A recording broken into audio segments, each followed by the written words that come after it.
수요 말씀 기도회 2025년 12월 17일입니다. 오늘은 제20과 바울과 율법 세 번째 시간입니다. 로마서의 율법에 대한 이해를 공부하도록 하겠습니다. 로마서에는 율법에 대해서 사도 바울이 다소 양보하는 입장을 가지고 있는데, 그것은 유대적 기독교인들을 위해서 배려하는 그런 내용이 되겠습니다. 로마서에는 율법에 대한 언급이 집중되어 있습니다. 그런데 모호하고 일관성이 없는 듯이 율법에 대해 바울은 상반되는 견해를 언급합니다. 로마 교회는 바울이 설립한 교회가 아닙니다. 상당수의 유대계 기독교인과 이방인 기독교인들이 함께 공동체를 구성한 특수한 교회라고 할 수가 있습니다. 사도 바울은 빌립보, 고린도, 에베소, 데살로니가 이런 교회들은 직접 개척하여 설립을 하였죠. 그렇지만 로마 교회는 본인이 아직 거기까지 가지 못하고 개척하지 않았던 것입니다. 그런데 로마 교회는 이방인들로 구성되어 있기도 하지만 포로로 잡혀갔던 유대인들이 기독교인이 되어서 로마 교회를 함께 세웠던 것입니다. 그래서 이렇게 출신 배경이 다른 교인들이 함께 어울려 있었기 때문에 유대적 기독교인들이 율법에 자신들이 많은 마음을 가지고 있기 때문에 율법에 대한 다소 관용적인 태도로 바울은 율법 문제를 다루고 있다고 그렇게 보겠습니다. 이방인들이 우상 숭배를 섬기는 것에 대하여 바울은 극도로 경계하면서, 그러나 그 이방인들을 만나면 증오보다는 조심스럽게 접근하여 복음을 전하였던 것입니다. 헬라인에게는 헬라인처럼 또 유대인에게는 유대인처럼이라고 하듯이 너무 우상 숭배를 숭배하는 저들을 이렇게 너무 저주하거나 증오하게 되면 이방인들 만날 수가 없잖아요. 그래서 조심스럽게 접근하면서 전하여져야 하는 것은 복음이었기 때문에 복음을 전하였던 것입니다. 그와 같이 율법주의 성향이 아주 강한 신자들을 만나면 유대적 기독교인이라고 할 수가 있겠죠. 유대교의 배경을 가진 새로 그리스도인이 된 사람들을 만나면 그들을 존중하여서 율법에 대해 아주 유연한 태도를 보이며 복음을 전하였습니다. 유대적 기독교인들이 귀중하게 여기면서 율법을 지키고 있었던 것을 너무 탓하거나 나무라지 않았다는 그런 말이 되겠죠. 사실 바울은 율법은 복음에 앞서지 못한다는 것을 알고 있었어요. 이제는 더 이상 그 율법 행위가 아니라 그 복음을 믿음으로 은혜로 구원받는다는 것을 알고 있었습니다. 그리고 다른 복음을 이렇게 흐리게 하는 것, 그리고 예수님에 대해서 복음을 썩는 것, 율법을 지켜야 한다든지 이런 얘기를 하면서 혼탁하게 하는 것, 이걸 굉장히 경계하였습니다. 바울은. 그렇지만 이 로마서에서는 좀 유보적인 태도를 가지고 있어요. 그래서 우리가 그런 내용을 오늘 살펴보는 것입니다. 바울이 보는 율법의 선 기능, 좋은 기능을 말하겠죠. 바울은 그래도 율법에 대해서 율법은 예수님이 온 이후에 아무 필요가 없는 것이다, 이제 그렇게 보통 복음적으로는 말을 하지만, 그래도 바울은 율법에는 선 기능이 있다라고 로마서에서 이렇게 말하고 있습니다. 그런 내용이 뭔가 한번 살펴보도록 하죠. 율법에는 유익이 있고 선 기능이 있다라고 표현합니다. 바울 서신 중에 유독 로마서에서 집중적으로 이 율법의 유익과 율법의 선 기능에 대해서 많이 강조하고 있습니다. 왜냐하면 로마 교회 안에 있는 유대적 기독교인들을 얻기 위한 바울의 전략이죠. 여러분, 갈라디아서를 보거나 고린도 전후서 이런 다른 서신서를 보면 사도 바울이 특별히 갈라디아서 같은 데서는 다른 복음을 전하지 말라 그랬어요. 다른 예수를 전하는 자는 저주를 받을 것이다. 그런 말까지 하면서 신랄하게 오직 예수, 오직 복음 강하게 전하였습니다. 그런데 바울이 로마서에서는 매우 간대하게 율법을 유연하게 다루고 있다는 것입니다. 그것은 유대계 기독교인들의 율법에 대한 자랑과 긍지를 고려하여 저들의 마음을 다치지 않도록 하게 해서 복음을 전하려고 다가갔는데 당신들 잘못된 율법은 버리라 이러면 마음이 다쳐버리죠. 복음을 받아들일 생각마저도 닫게 하는 것이죠. 복음의 문을 닫게 하는 것이죠. 그래서 유대적 기독교인들의 율법을 사랑하는 마음을 고려해서 율법을 좋은 기능은 가지고 있다. 율법도 유익한 점은 있다. 이런 정도로 로마서에서 기록하고 있는 것입니다. 왜 그렇게 율법을 좋게 표현하고 있을까요? 그게 이제 나옵니다. 우리 같이 앞으로 살펴보도록 하죠. 자, 바울의 율법에 대한 호의적인 표현을 중심으로 그의 주장을 정리하면 로마서에 있는 내용들입니다. 로마서의 율법에 대해서 이렇게 바울은 표현하고 있어요. 다소 유익하다는 뜻으로 표현하고 있어요. 먼저 첫째, 율법은 유익하며 유대인에게는 많은 부분에서 그렇다. 저들은 율법을 받은 사람들이다 하면서 호의적으로 표현하고 있죠. 율법을 받은 것은 곧 하나님의 말씀을 맡은 것이다. 로마서 3장 2절. 이 율법의 언약으로 유대인은 양자가 된 것이고 언약 백성이 된 것이고 예배의 백성이 됐고 약속을 가진 자녀고 믿음의 조상 그리고 이제 유대인에게서 그리스도가 났다고 하는 그 그리스도를 갖는 특권을 유대인들이 누리게 되었다. 로마서 9장 4절. 그래서 율법의 선 기능은 죄를 드러내는 것이다. 그리고 율법이 없다면 죄를 알지 못했다. 로마서 7장 7절. 율법 자체는 죄가 아니다. 그리고 율법은 거룩하고 의로우며 선한 것이다. 로마서 7장 12절. 율법은 또한 신령하기까지 하다. 로마서 7장 14절. 이렇게 율법에 대해서 선 기능, 율법의 유익을 사도 바울은 로마서에서만 이렇게 강조하고 있어요. 그 이유는 말씀드린 대로 유대적 기독교인들을 얻기 위한 것이죠. 그렇지만 바울이 보는 율법의 한계가 또한 있다. 로마서에는 먼저 율법은 좋은 역할을 하지만 그러나 그 율법으로는 한계가 있다. 이어서 이제 그런 내용을 말하고 있습니다. 율법의 유익을 여러 차례 언급하는 것은 논리적으로 율법에는 한계가 있다는 것을 말하기 위한 예열 과정이다. 라는 것이죠. 이제 율법은 한계를 가진 것이라는 것을 더 강조하기 위해서 율법의 유익을 조금 이제 예열 과정으로 말하고 있다는 것입니다.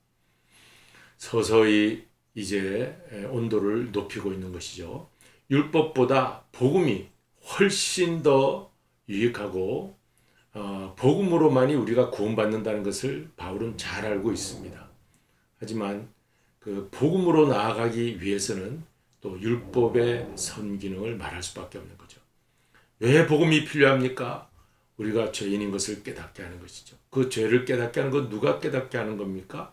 율법이 죄를 인식하게 해준다는 이제 그런 내용들이 되겠습니다. 그래서 복음을 더 강조하기 위한 수사학으로 율법에 대해 이렇게 유익성이 있다는 것을 얘기하고 있습니다. 그렇지만 그러한 율법이 선기능을 가지고 있다 할지라도 율법은 언제나 한계를 가진 것이다. 율법의 한계를 다음같이 요약할 수 있는데 로마서 3장 19절에 율법은 율법 아래에 있는 자에게만 효력이 있다. 결혼관계가 종료되면 이전의 책임과 의무도 없어지는 것처럼 율법의 시효가 있어 그리스도가 오기 전까지 율법도 시효가 있다고 해도 그리스도가 오면 우리는 율법과는 아무런 관계가 없고 그리스도가 우리의 새로운 주님이시 새로운 약속의 주님 그리고 새 신랑이시기 때문에 우리는 새로운 관계 속에 들어가는 거죠. 그러니까 율법은 우리와는 완전히 관계가 끊어지게 된다는 그런 로마서 7장 말씀입니다. 이게 율법의 한계입니다. 세 번째는 율법은 죄의 법이며 사망의 법이다. 로마서 8장. 오라 나는 공고한 사람이로다. 이 사망의 몸에서 누가 나를 건져내라. 율법을 잘 지키려고 했지만 지킬 수가 없어서 나는 정말 이 율법에 갇혀서 정말 죽을 수밖에 없는 존재로구나. 고백할 수밖에 없는 로마서 7장 24절 유명한 사도 바울의 고백이 되겠습니다. 그렇지만 그리스도 예수 안에서 이제 내가 새로운 피조물이 되었다. 로마서 8장 내용이 되겠습니다. 자, 이렇게 율법은 죄를 드러내지만 그 죄를 없애줄 능력은 없는 것입니다. 로마서 8장에 가서는 오직 성령이 그 죄를 이길 수 있는 능력도 주신다. 성령의 그리스도 예수 안에서 우리에게 베풀어 주시는 성령께서 우리를 죄 사해 주시고 이길 수 있는 능력을 주신다는 말씀을 로마서 8장에 강조하고 있습니다. 자, 바울이 율법의 한계를 거론하는 논리는 율법으로는 하나님에 의해 이룰 수 없음을 강조하는 동시에 오직 예수 그리스도를 통한 하나님의 은혜로만 우리가 가능하다.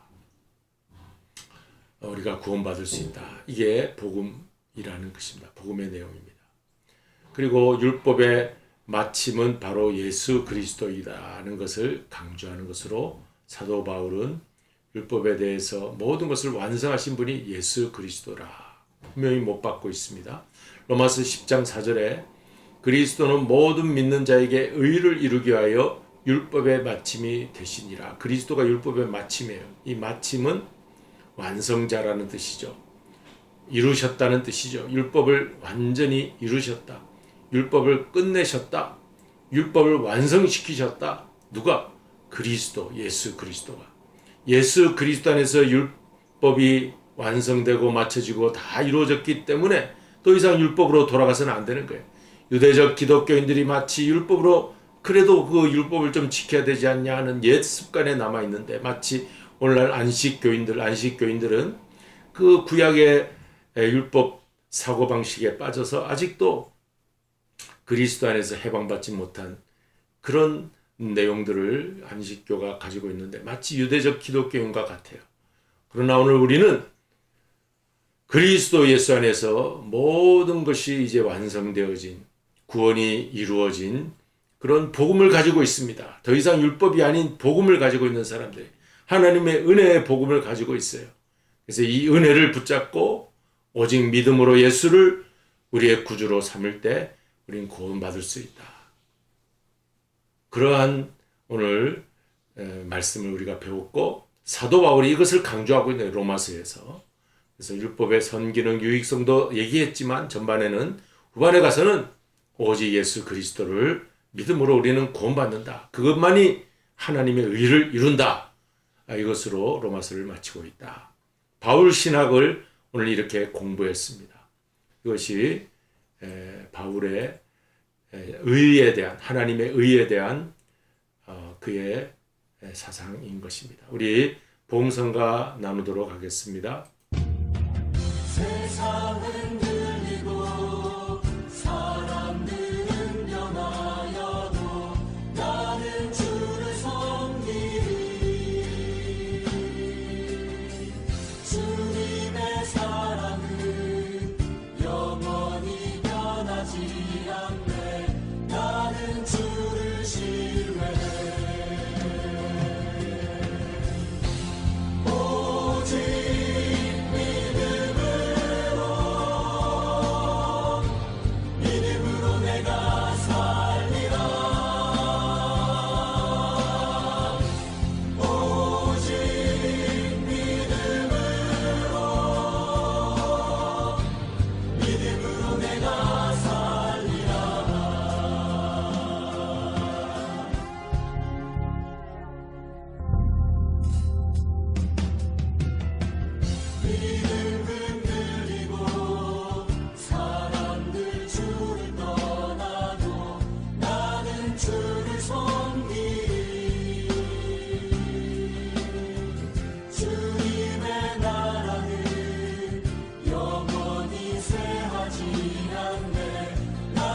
주를 신뢰해.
말미암아 살리라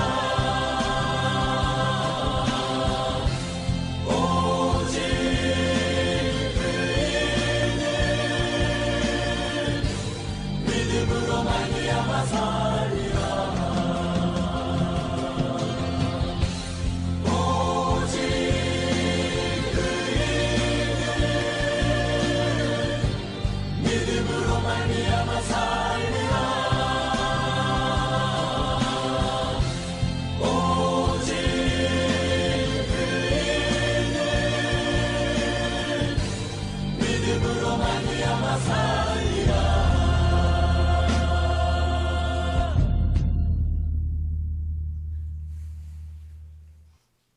주님 가르친 기도로 마치겠습니다. 하늘에 계신 우리 아버지여, 이름이 거룩히 여김을 받으시오며 나라에 임하옵시며 뜻이 하늘에서 이룬 것 같이 땅에서도 이루어지이다. 오늘날 우리에게 일용할 양식을 주옵시고 우리가 우리에게 죄 지은 자를 사하여 준 것 같이 우리의 죄를 사하여 주옵시고 우리를 시험에 들게 하지 마옵시며 다만 악에서 구하옵소서. 대개 나라와 권세와 영광이 아버지께 영원히 싸움나이다. 아멘.